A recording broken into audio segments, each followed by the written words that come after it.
ada keutamaan-keutamaan bagi wanita-wanita yang membantu ekonomi keluarga, wanita-wanita yang bekerja.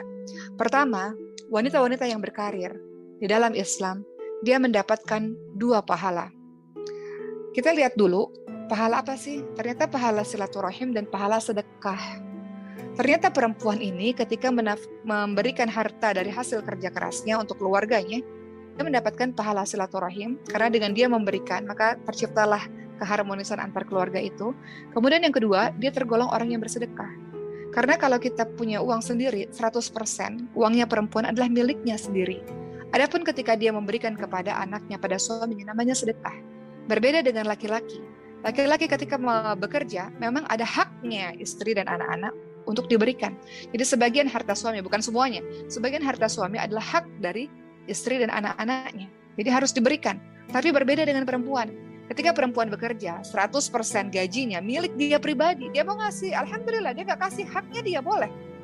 Dia mengatakan pada suaminya, saya kasih tapi pinjam ya, berarti harus dikembalikan. Boleh juga seperti itu, teman-teman sekalian. Tapi kan perempuan-perempuan yang salihah kan, kita bisa saling membantu untuk urusan rumah tangga kita.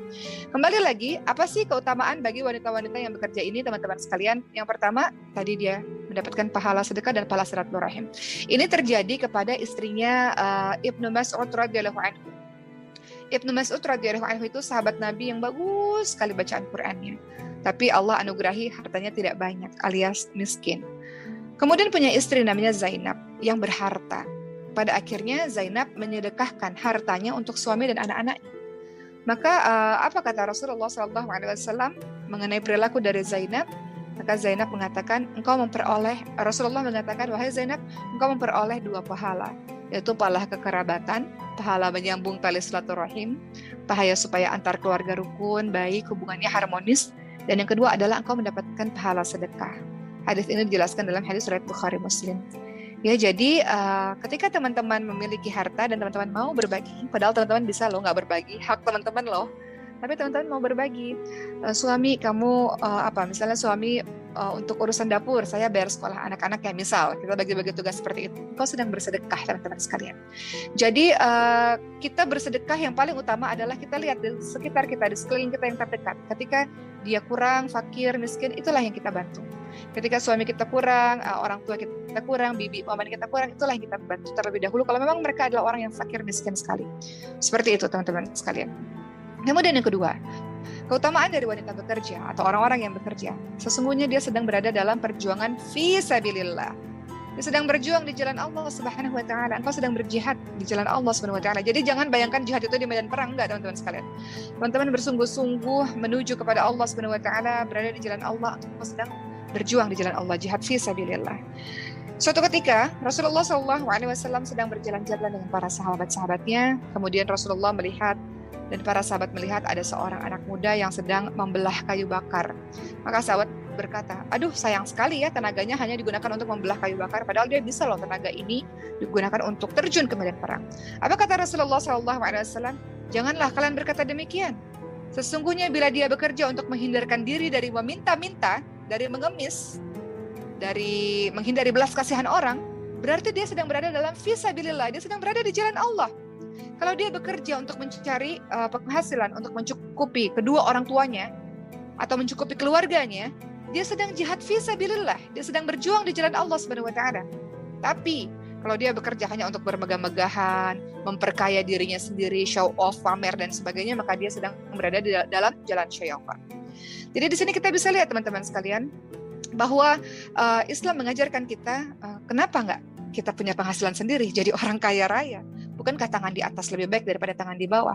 Kalau kita punya penghasilan sendiri, leluasa kita bersedekah di jalan Allah Subhanahu wa taala. Kalau kita punya penghasilan sendiri, teman-teman sekalian, leluasa kita bantu suami, bantu anak-anak, memberikan pendidikan terbaik untuk anak-anak. Kadang kita mau sekolahin anak-anak, sekolah sekarang mahal, sahabat sekalian. Pengobatan untuk anak-anak yang terbaik mahal, pengobatan itu.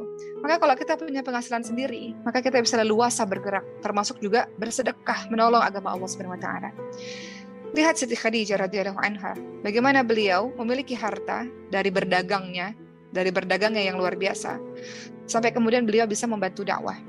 Jadi bisnis itu menopang melakukan amal soleh. Bisnis itu menjadi roda berputar untuk menjadi roda pergerakan untuk sebuah amal soleh, sebuah dakwah, sebuah kebaikan, ya, dan itu bisa didapatkan ketika teman-teman punya penghasilan sendiri. Berikutnya teman-teman sekalian, kalau kita menukil atau mengambil ucapan dari seorang ulama, ada seorang ulama namanya Syekh Abdul Aziz bin Baz, ya, beliau mengatakan Islam tidak melarang wanita untuk bekerja. Islam tidak melarang wanita itu untuk berbisnis. Karena Allah Subhanahu wa taala mensyariatkan dan memerintahkan hambanya untuk bekerja. Sebagaimana teman-teman lihat dalam surah At-Taubah ayat 105, Allah Subhanahu wa taala berfirman yang artinya, katakanlah wahai Muhammad, bekerjalah. Maka Allah, Rasulnya dan para mukmin akan melihat pekerjaanmu. Jadi kita nggak bisa teman-teman sekalian, dalam zamannya Umar bin Khattab ada pemuda yang sholat terus di masjid dan doa, ya Allah berikan saya harta kekayaan, berikan saya uang ya Allah, saya kurang nih ya Allah, saya miskin ya Allah, berikan ya Allah. Apa kata Umar bin Khattab? Memangnya emas itu turun dari langit? Berdoa, betul, tapi setelah itu bergerak, berikhtiar, bekerjalah engkau. Jadi antara doa dan bekerja itu harus dilakukan secara bersama-sama teman-teman sekalian. Bukan berarti kita doa kemudian diam saja, tidak. Jadi kata Umar bin Khattab, memangnya emas turun dari langit? Harus bekerja. Begitu teman-teman sekalian. Kemudian kita lihat dulu wanita-wanita bekerja di zamannya Rasulullah SAW. Artinya wanita bekerja ini sudah lumrah, sudah banyak dilakukan bahkan dari zaman dahulu di berbagai macam sektor. Kita lihat contoh wanita bekerja di zamannya Rasulullah SAW dalam sektor kesehatan atau dalam sektor penyembuhan, ya.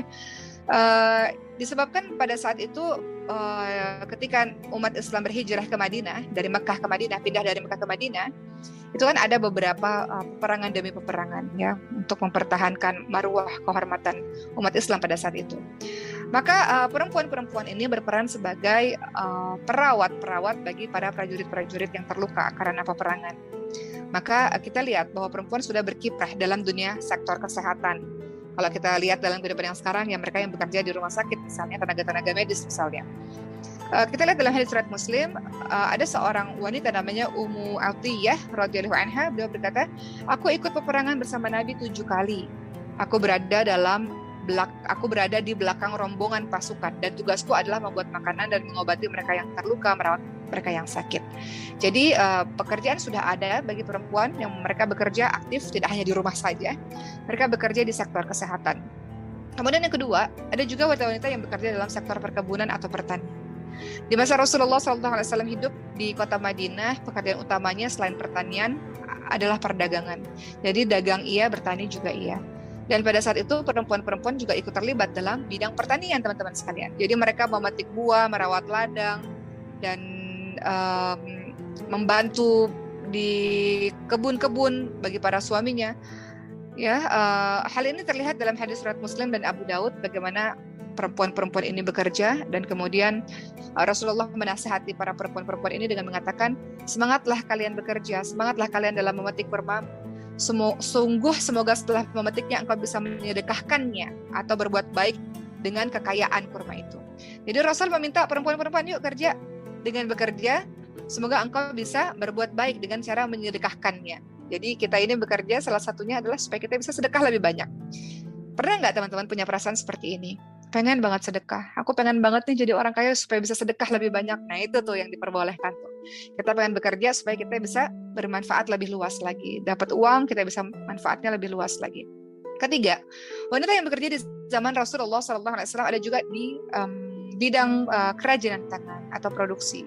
Ya, bagaimana Zainab tadi yang saya katakan, istrinya Ibnu Mas'ud, beliau memproduksi barang dengan tangannya sendiri, kerajinan tangan. Atau istri Rasul juga kerja loh, namanya Zainab binti Khuzaimah radhiyallahu anha. Beliau itu menyamak kulit binatang.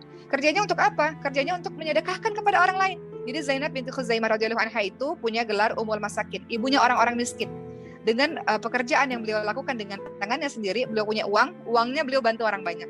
Makanya beliau diberi gelar Ummul Masakin, seorang ibu yang sangat mencintai orang-orang miskin, yang banyak sedekahnya.